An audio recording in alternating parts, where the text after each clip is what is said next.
Oh, may rainbow. Sa taas ng ginagawang masjid.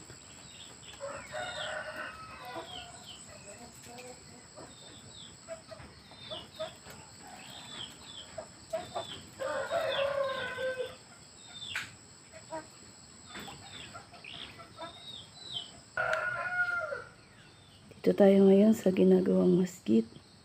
Ayan, nalagyan na siya ng flooring.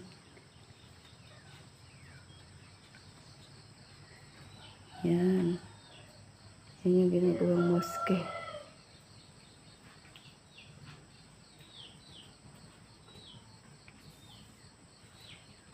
Yan po.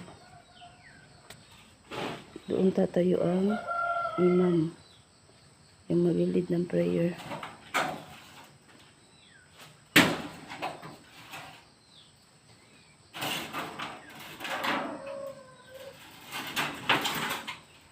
So, ito muna yung bubong niya pansamantala. Ito muna ang ginawa nila para makaabot to sa pagsambaya ngayong Ramadan. Yan po ginawa ng aking sister. Mapag-umpisa na sa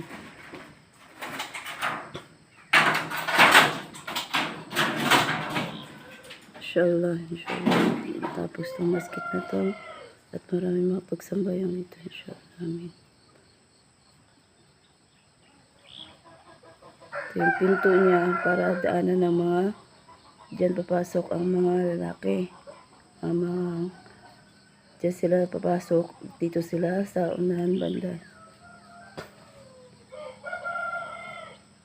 At ito naman ang daanan para sa mga babae pagpapasok ng masjid. Katapos dito naman lalagyan ng kortina sa gitna ay sa yung bandang pagpas ng pintuan. Sa gitna naglalagay ng kortina para ma-divide yun. Yung lalaki sa unahan, yung mga babae dito sa likuran. Dapat hindi magkakitaan. Yun. Yan lang po.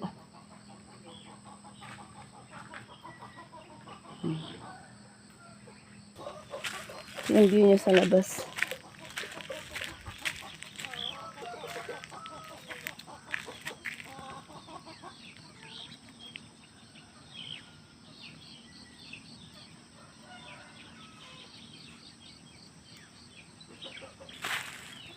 Sa likod.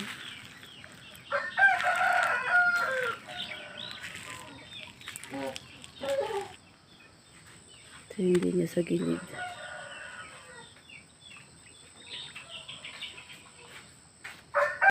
At yan po ang maliit namin na masjid sa tabi ng bahay.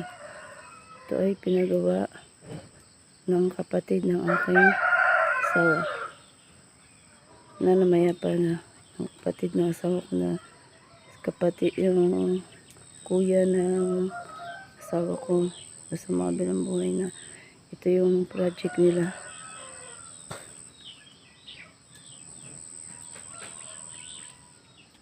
Ang kuya niya na namayapa na. Ito ang kanilang proyekto. Nagtayo sila ng masjid. At ito po na umpisahan na. Sana matapos ito ng maayos. Inshallah. Amin. At mapagsambayan ang maraming Muslim. Yung mga taga dito sa bukid.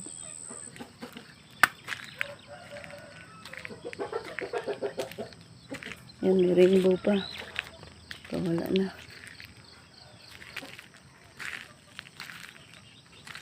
At ito naman yung labas ng aming bahay. Ito yung labas.